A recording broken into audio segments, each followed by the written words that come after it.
1 Samuel അധ്യായം 19. ദാവീദിനെ വധിക്കാൻ ശ്രമം. ദാവീദിനെ കൊന്നുകളയണമെന്ന് സാവൂൾ ജോനാഥനോടും ഭൃത്യന്മാരോടും കൽപ്പിച്ചു. എന്നാൽ സാവൂളിൻ്റെ മകൻ ജോനാഥൻ ദാവീദിനെ വളരെയധികം സ്നേഹിച്ചിരുന്നു. ജോനാഥൻ ദാവീദിനോട് പറഞ്ഞു, എൻ്റെ പിതാവ് സാവൂൾ നിന്നെ കൊല്ലാൻ ശ്രമിക്കുകയാണ്. അതിനാൽ നാളെ രാവിലെ നീ എവിടെയെങ്കിലും പോയി കരുതലോടെ ഒളിച്ചിരിക്കുക. നീ ഒളിച്ചിരിക്കുന്ന വയലിൽ വന്ന് എൻ്റെ പിതാവിനോട് നിന്നെപ്പറ്റി ഞാൻ സംസാരിക്കാം. എന്തെങ്കിലും അറിഞ്ഞാൽ നിന്നോട് പറയാം. ജോനാഥൻ തൻ്റെ പിതാവ് സാവൂളിനോട് ദാവീദിനെപ്പറ്റി നന്നായി സംസാരിച്ചു. അവൻ പറഞ്ഞു, ദാസനായ ദാവീദിനോട് രാജാവ് തിന്മ പ്രവർത്തിക്കരുതേ. അവൻ അങ്ങയോട് തിന്മ പ്രവർത്തിച്ചിട്ടില്ല. അവൻ്റെ പ്രവൃത്തികൾ അങ്ങേക്ക് ഗുണകരമാവുന്നതേ ഉള്ളൂ. അവൻ സ്വജീവനെ അവഗണിച്ചു പോലും ഗോലിയാത്തിനെ വധിച്ചു. മഹത്തായ വിജയം കർത്താവ് ഇസ്രായേലർക്ക് നൽകി. അത് കണ്ട് അങ്ങ് സന്തോഷിച്ചതാണ്. അകാരണമായ ദാവീദിനെ കൊന്ന് നിഷ്കളങ്ക രക്തം ചൊരിഞ്ഞ് പാപം ചെയ്യുന്നതെന്തിന്? സാവൂൾ ജോനാഥൻ്റെ വാക്ക് കേട്ടു. ദാവീദിനെ കൊല്ലുകയില്ലെന്ന് കർത്താവിൻ്റെ നാമത്തിൽ ശപഥം ചെയ്തു. ജോനാഥൻ ദാവീദിനെ വിളിച്ച് ഇതറിയിച്ചു. അവൻ ദാവീദിൻ്റെ സാവൂളിൻ്റെ അടുക്കൽ കൊണ്ടുവന്നു.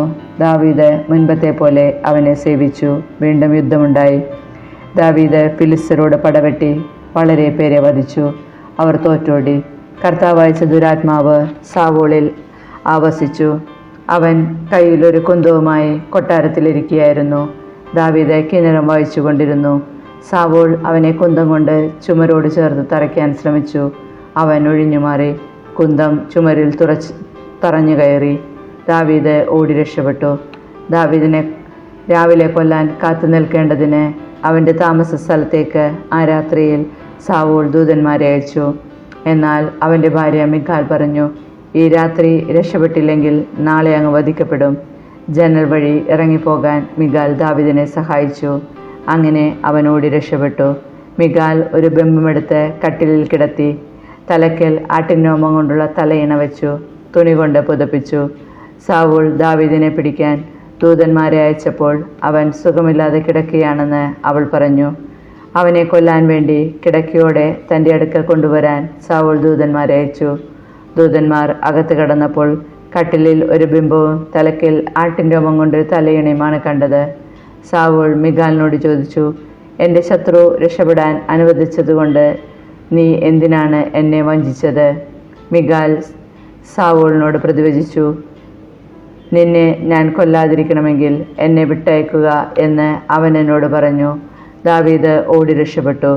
അവൻ റാമായിൽ സാമുവേലിൻ്റെ അടുക്കലെത്തി. സാവൂൾ തന്നോട് പ്രവർത്തിച്ചതെല്ലാം അവനോട് പറഞ്ഞു. ദാവീദും സാമുവേലും നായോത്തിൽ ചെന്ന് പാർത്തു. ദാവീദ് റാമായിലെ നായോത്തിലുണ്ടെന്ന് സാവൂളിന് അറിവ് കിട്ടി. ദാവീദിനെ പിടിക്കാൻ അവൻ ദൂതന്മാരെ അയച്ചു.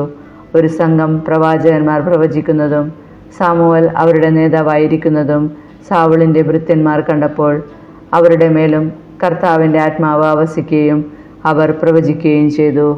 സാവൂൾ ഇതറിഞ്ഞപ്പോൾ വേറെ ദൂതന്മാരെ അയച്ചു. അവരും പ്രവചിക്കാൻ തുടങ്ങി. മൂന്നാമതും അവൻ ദൂതന്മാരെ അയച്ചു. അവരും പ്രവചിച്ചു. അവസാനം സാവൂൾ നേരിട്ട് റാമായിലേക്ക് പുറപ്പെട്ടു. സെക്കോയിലുള്ള വലിയ കിണറ്റിൻകരയിലെത്തി. സാമുവേലും ദാവീദും എവിടെയെന്ന് അന്വേഷിച്ചു. അവർ റാമായിലുള്ള നായോത്തിലുണ്ടെന്ന് ഒരാൾ പറഞ്ഞു. അവൻ അങ്ങോട്ട് പോയി. കർത്താവിൻ്റെ ആത്മാവ് അവൻ്റെ മേലും ആവസിച്ചു. റാമായിലെ നായോത്തിൽ എത്തുന്നതുവരെ അവൻ പ്രവചിച്ചു കൊണ്ടിരുന്നു. അവനും പ്രവചിച്ചുകൊണ്ട് സാമുവേലിൻ്റെ മുമ്പാകെ ആ രാത്രിയും പകലും വിവസ്ത്രനായി കിടന്നു.